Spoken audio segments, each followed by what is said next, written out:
हरे कृष्ण।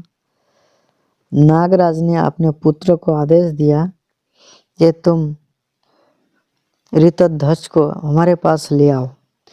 तो ऋतध्वज को लाने के लिए उनके दोनों पुत्र गए और उनसे बातचीत किए। तब राजकुमार ने उन दोनों से कहा, सखे, यह घर भी तो आप ही दोनों के है। धन, वाहन, वस्त्र आदि जो कुछ भी मेरा है, यह सब आपका भी है। यदि आपका मुझ पर प्रेम है तो आप धन, रत्न आदि जो कुछ किसी को देना चाहे यहाँ से लेकर दे। दुर्देव ने मुझे आपके स्नेह से इतना वंचित कर दिया कि आप मेरे घर को अपना नहीं समझते। यदि आप मेरा प्रिय करना चाहते हो अथवा यदि आपका मुझ पर अनुग्रह हो तो मेरे धन और गृह को आप लोग अपना ही समझें। आप लोगों का जो कुछ है वह मेरा है और मेरा आप लोगों का है। आप लोग मेरे बाहरी प्राण है। इस बात को सत्य माने। मैं अपने हृदय की शपथ दिलाकर कहता हूँ, आप मुझ पर कृपा करके फिर ऐसी भेदभाव को सूचित करने वाले बात कभी मुंह से न निकालें। यह सुनकर उन दोनों नाग कुमारों के मुख स्नेह के आंसुओं से भीग गए और ये कुछ प्रेमपूर्ण रोष से बोले, ऋतध्वज, तुम जो कुछ कहते हो उसमें तनिक भी संदेह नहीं है। हमारे मन में भी वैसा ही भाव है। परंतु हमारे महात्मा पिता ने बार बार कहा है कि मैं कुशलाध्वज को देखना चाहता हूँ। इतना सुनते ही कुबलश्च आपने सिंहासन से उठकर खड़े हो गए और यह कहकर कि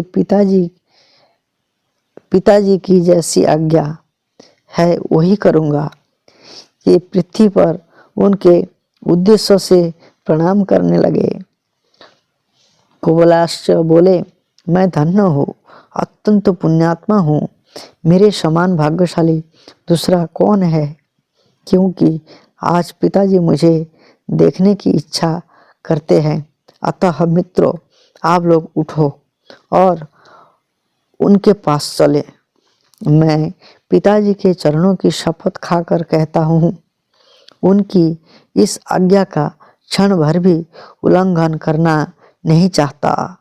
ये कहकर राजकुमार ऋतध्वज उन दोनों नाग कुमारों के साथ नगर से बाहर निकले और पुण्य सलीला गोमती के तट पर गए। फिर वे सब लोग गोमती की बीच धारा में उतरकर चलने लगे। राजकुमार ने सोचा, नदी के उस पार इन दोनों का घर होगा। इतने में ही उन नाग कुमार ने उन्हें खींचकर पाताल पहुंचा दिया। यहाँ जाने पर उन्होंने अपने दोनों मित्र को स्वस्तिक के लक्षण से सुशोभित सुंदर नाग कुमार के रूप में देखा। ये फणों की मणि से देदीप्यमान हो रहे थे। उन्हें इस रूप में देखकर राजकुमार के नेत्र आश्चर्य से खिल उठे। उन्होंने मुस्कुराते हुए प्रेम पूर्वक कहा, वाह, यह तो अच्छा रहा।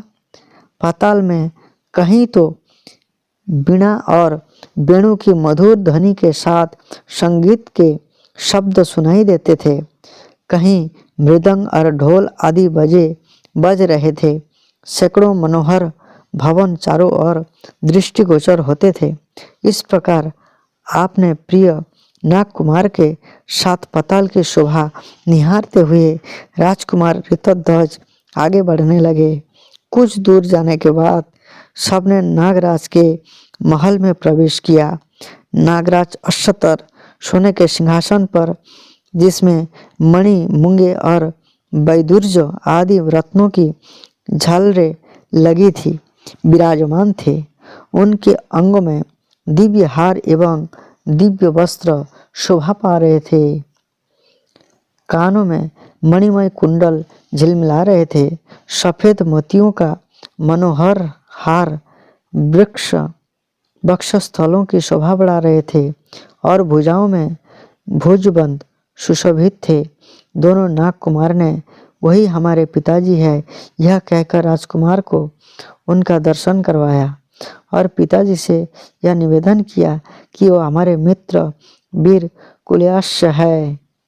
ऋतध्वज ने नागराज के चरणों में मस्तक झुकाकर प्रणाम किया।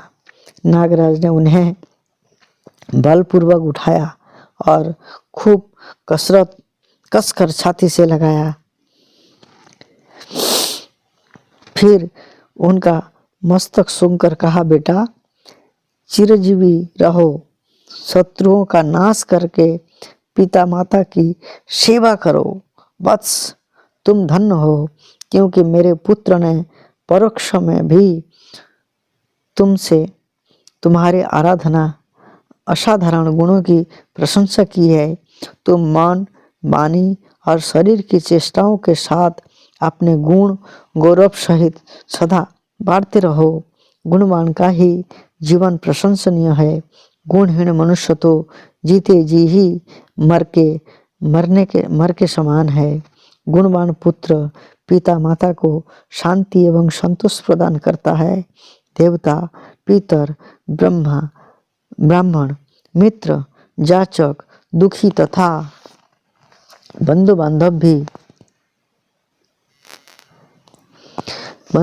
भी भगवान पुरुषों के चिरंजीवी होने की अभिलाषा करते हैं, जिनकी कभी निंदा नहीं हुई, जो दीन दुखियों पर दया करते तथा आपत्तिग्रस्त मनुष्य जिनकी शरण लेते हैं, ऐसे गुणवान पुरुषों ही जन्म सफल है।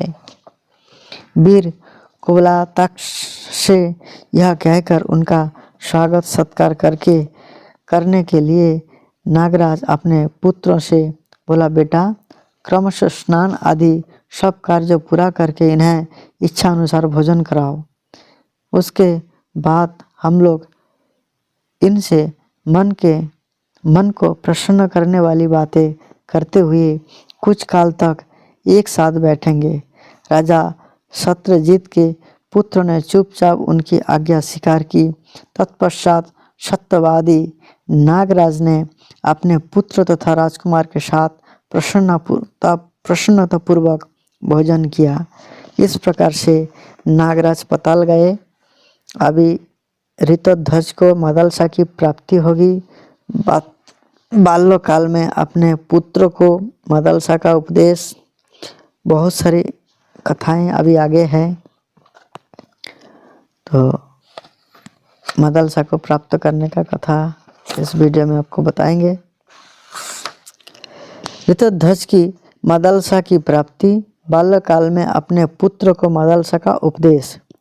सुमति कहते हैं, नागराज महात्मा अश्वतर जब भोजन कर चुके तब उनके पुत्र और राजकुमार ऋतध्वज दोनों उनके पास आकर बैठे। नागराज ने मन की प्रिय लगने वाली बातें कहकर अपने पुत्रों के सखा को प्रसन्न किया और पूछा, आयुष्मान आज तुम मेरे घर पर आए हो, अतः जिससे तुम्हें सुख मिले ऐसी किसी वस्तु के लिए यदि तुम्हारी इच्छा हो तो बताओ। जैसे पुत्र अपने पिता से मन की बात करता है, उसी प्रकार तुम भी निशंक होकर मुझसे अपना मनोरथ कहो। सोना, चांदी, वस्त्र, वाहन, आसन अथवा और कोई अन्यत्र दुर्लभ और मनोवांछित वस्तु मुझसे मांगो। कुबलाश ने कहा, भगवान आपके प्रसाद से मेरे पिता के घर में आज भी सुवर्ण आदि सभी बहुमूल्य वस्तुएं मौजूद है। इन सब वस्तुओं की मुझे आवश्यकता नहीं है। जब तक पिताजी हमारे हजारों वर्षों तक पृथ्वी का शासन करते हैं और आप पाताल का राज्य करते हैं, तब तक मेरा मन जाचना करने के लिए उत्सुक नहीं हो सकता।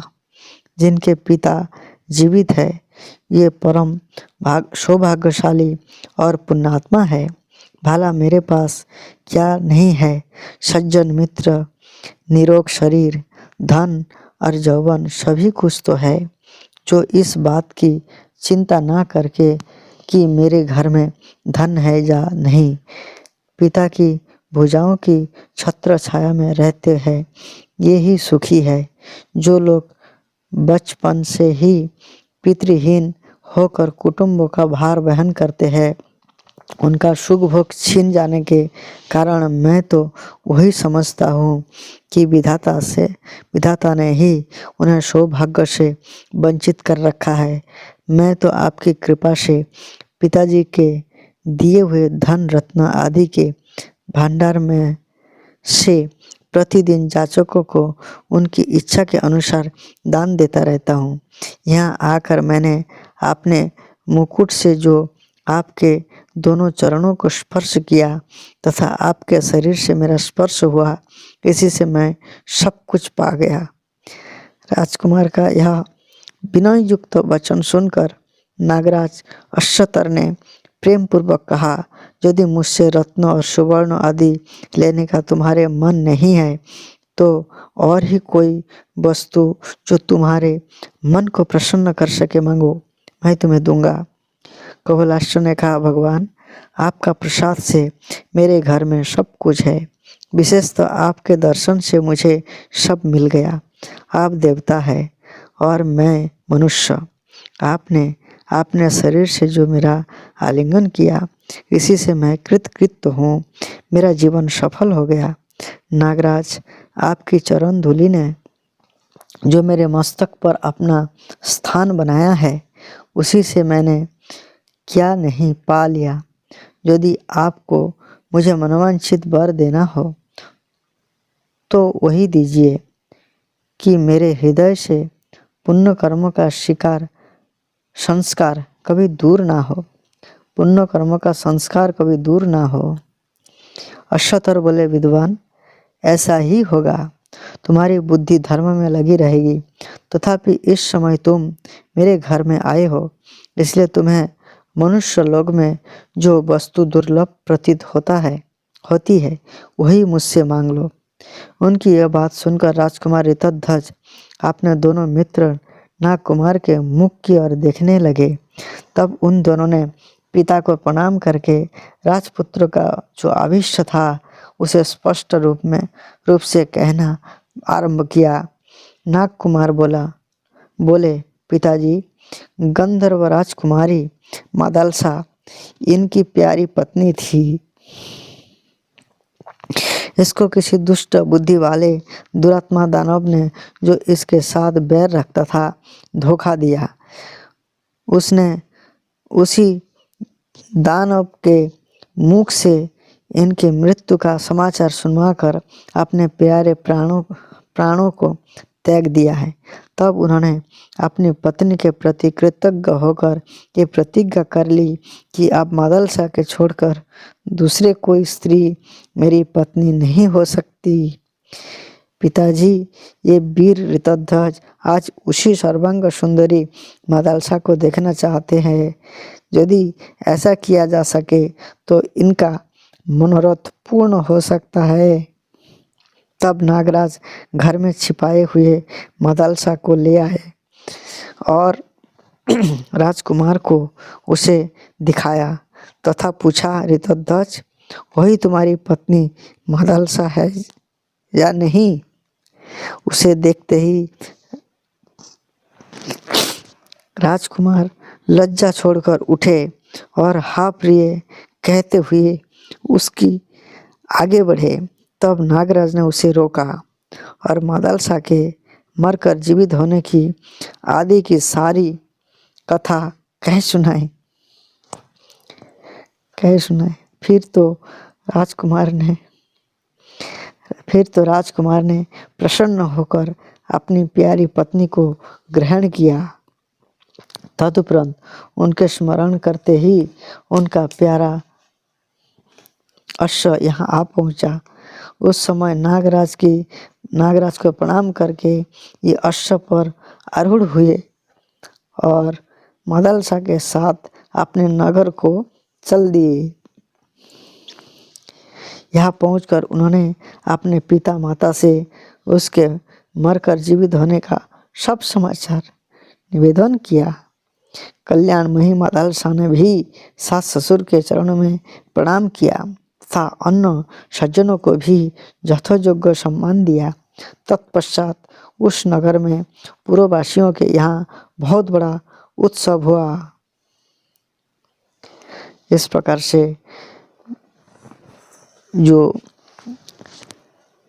प्रकार से नाग कन्या जो है ऋतध्वज को प्राप्त हुआ।